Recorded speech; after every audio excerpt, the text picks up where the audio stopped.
अस्सलाम वालेकुम नाज़रीन, आपका मेज़बान जैन बाबू आपकी खिदमत में हाजिर है और आप देख रहे हैं उर्दू पॉइंट। रात के 3 बज रहे हैं और जमशेद अहमद दस्ती खान साहब इस टाइम इमरान खान साहब की रिहाइश का ज़मान पार्क पहुंचे हैं।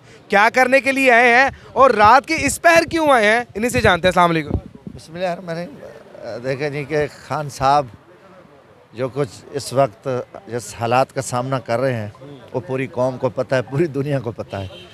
तो जमशेद दस्ती भी जो बाकी जितने माशाल्लाह पाकिस्तानी हैं खान साहब से मोहब्बत कर रहे हैं और वो खान साहब के यहाँ उनने ज़मान पार्क में एक पहरा दिया हुआ है हकीकतन, और बाकी तो हिफाजत अल्लाह ताला की ज़ात करती है। तो मैं भी एक वर्कर आदमी हूँ और मेरा भी एक अपने जज्बात हैं और अल्हम्दुलिल्लाह मुज़फ़्फ़रगढ़ से मैं आया, मेरे साथ अभी दोस्त भी हैं, तो हमने भी इस कार खैर में हिस्सा मिला है और हम अपनी ड्यूटी पे आए हैं और इंशाल्लाह ड्यूटी पर तो आए हैं, टाइम देखें, ये रात का कौन सा टाइम है ड्यूटी पर आने का। मुझे है कि हम वर्कर आदमी जो है ना, हम मज़दूर भी हैं, हमें कोई इसका फ़र्क नहीं पड़ता रात हो या दिन हो, मगर जिस मुश्किलात का सामना वो खान साहब कर रहे हैं और मैं समझता हूँ कि वो हमारे ऊपर अखलाकी ज़िम्मेदारी बनती है कि हम भी जो है ना इसमें इस कार खैर में शामिल हों। तो एक पैगाम है। अच्छा। आज ये पैगाम पूरी पाकिस्तानी कौम को भी है कि इंशाअल्लाह ताला कि हम जाग रहे हैं, उस मुल्क के लिए जाग रहे हैं, कौम के लिए जाग रहे हैं। पाकिस्तान तहरीक इंसाफ में शमूलियत कर रही है, इसकी कोई ख़ास वजह? कोई ख़ास वजह नहीं है। वजह इस टाइम यही कुछ है कि एक माफिया से इमरान खान लड़ रहा है, हम उस जिहाद में शामिल हुए हैं। अच्छा, कुछ लोग कह रहे हैं और सोशल मीडिया पर बहस भी जारी है कि शायद कुछ बड़ी अमाउंट की ऑफर हुई हो जिसकी वजह से जमशेद अहमद खान दस्ती साहब जो है वो भी पाकिस्तान तहरीक इंसाफ में आ गए। कुछ ऐसा है वैसे? और तो इधर है ही नहीं, इधर है ही नहीं। पास कुछ चीज़ है वो तो बेबाक शख्स है, उसने किसी को क्या देना है प्यार मोहब्बत इखलाक के अलावा। तो अल्हम्दुलिल्लाह मेरे भाइयों, देखो MNA शेब, अब ये चीज़ें छोटी हैं, मैं बड़ी कम उम्री में 4 दफ़ा कौमी असम्बली में पहुँचा, 4 इलेक्शन मैंने जीते हैं। अब इस वक्त जो है ना एक जो माफिया है, पाकिस्तान का दुश्मन, एक गैंग्स खड़ा है और इमरान खान से लड़ रहा है। तो मैं समझता हूँ कि मैं आम आदमी हूँ, मेरी जिम्मेदारी है कि खान साहब के हम हाथ मजबूत करें और उसके शाना बशाना करें।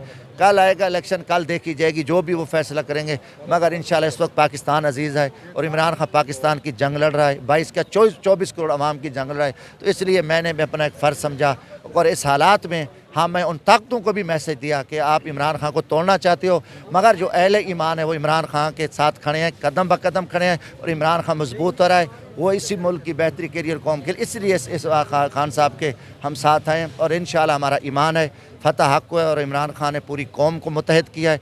अब जो माफिया है वो शिकस्त खा चुका है, उन्होंने सारा कुछ देख लिया है, अब उनके बस में है कि वो कुछ नहीं कर सकते। अब अदलिया में जो हरकतें की हैं, जो भूंडी हरकतें, मगर अल्लाह के बाद हमें यकीन है कि chief justice supreme court of Pakistan आइन के मुताबिक फ़ैसला करेगा, इलेक्शन होंगे और ये जो इम्पोर्टेड हुक्मरान है जो फ्रॉड के ज़रिए चोर दरवाजे से हैं वो रुसवा हो चुके हैं और जो कुछ वो कर रहे हैं हरकतें, पूरी कौम उनके ऊपर थूक रही है, पूरी कौम उनके किरदार पे लानत कर रही है। जमशेद दस्ती साहब कितने लोगों को साथ लेकर आए हैं? अल्हम्दुलिल्लाह मेरे साथ तो अभी तकरीबन कोई 30-35 दोस्त हैं और यहाँ पे भी कैंप है, यहाँ भी तकरीबन 30-40 दोस्त यहाँ मौजूद थे और इंशाअल्लाह ताला आहिस्ता आहिस्ता, क्योंकि रमज़ान शरीफ भी है, मगर ये आना कारकुनों की हौसला अफजाई भी होती है, दोस्तों की, और एक पैगाम भी जाता है पूरी कौम को, क्योंकि वर्कर को पूरा पाकिस्तान जानता है। तो आपके ज़िम्मा कौन सी ड्यूटी लगी है और कौन सी ड्यूटी निभाने के लिए यहाँ पर पहुँचे? मेरे ऊपर कोई ऐसी ड्यूटी नहीं लगी, मैं खुद ही आया हूँ। मेरे ऊपर कोई, मैं खुद चल के आया हूँ और मैं क्योंकि काफ़ी दिन से तकलीफ में हूँ, रमज़ान से रोज़े भी रख रहा हूँ, मगर ये है मेरे ऊपर कोई ड्यूटी नहीं है। मैं जैसे दूसरे शहरों के तमाम जितने भी उम्मीदवार हैं उन तमाम को ड्यूटीज़ जो है वो प्रोवाइड की गई हैं अलग-अलग। मेरे ऊपर अभी कोई ड्यूटी नहीं लगी, इंशाल्लाह अगर ड्यूटी भी लगेगी तो देंगे, मगर ये मैं अपने तौर पे अल्हम्दुलिल्लाह अखलाकी तौर पे आया हूँ और ये मेरा फ़र्ज़ है। मिडिल क्लास जमशेद दस्ती आज भी खुद बस चला कर है अल्हम्दुलिल्लाह। आज तो बस पे तो नहीं है, आप एक दोस्त के साथ गाड़ी पे हैं, मगर बस अल्हम्दुलिल्लाह चलाते रहते हैं और बस तो आपको पता है हमारा जेवर है, मजदूर आदमी है और मजदूरी करते और गरीबों की खिदमत करते मज़ा आता है। आपने क्यों नहीं अकड़ी सी कोई वेस्ट कोट या कोट पहना और अच्छे कपड़े क्यों नहीं जेबतन किए और जूता भी वो नॉर्मल सा? गुजारिश है कि मज़दूर बचपन से जो है ना, मैंने वालिद के साथ मजदूरी की, जब हम इस सियासत में आए वो इस माहौल में आए, मगर मैं तब्दीली नहीं ला सका। मैं बड़ी जूती पहनूँ तो मेरे पाँव में दर्द होता है, अगर कोई मैं VIP कपड़े पहन लूँ तो मेरे ऊपर बोझ होता है, मैं सर्दियों में भी ऐसे रहता हूँ। तो अल्हम्दुलिल्लाह अल्लाह ताला का शुक्र है कि इस पे भी मुझे फ़ख्र है कि हम अपने तबके के साथ मिलजुल। सियासतदान तो बड़ी महंगी घड़ियाँ भी पहनते हैं। हाँ, आपके घरों आपके बाजुओं में वो भी नहीं नजर आ रहा। क्या कर रहे हैं आप? सियासतदान जो है ना, जो बड़ी घड़ियाँ पहनने वाले हैं ना, तो उन्होंने तो मुल्क को डुबोया, आपको पता है, तो हम उन्हीं के खिलाफ तो जिहाद कर रहे हैं। अच्छा। हाँ, अल्लाह ताला। घड़ी का मामला है और घड़ी के खिलाफ ही यहाँ पर जिहाद करने के लिए जमशेद दस्ती साहब रात के पहर इस टाइम पहुँचे हैं और इनका कहना ये है कि जो भी ड्यूटी लगेगी मैं सर अंजाम देने के लिए तैयार हूँ और अपने कारकुनान के साथ यहाँ पर पहुँचे हैं। ताज़ा तरीन सूरत हाल के साथ अपडेट रहने के लिए जुड़े रहिए उर्दू पॉइंट के साथ। अल्लाह निगहबान।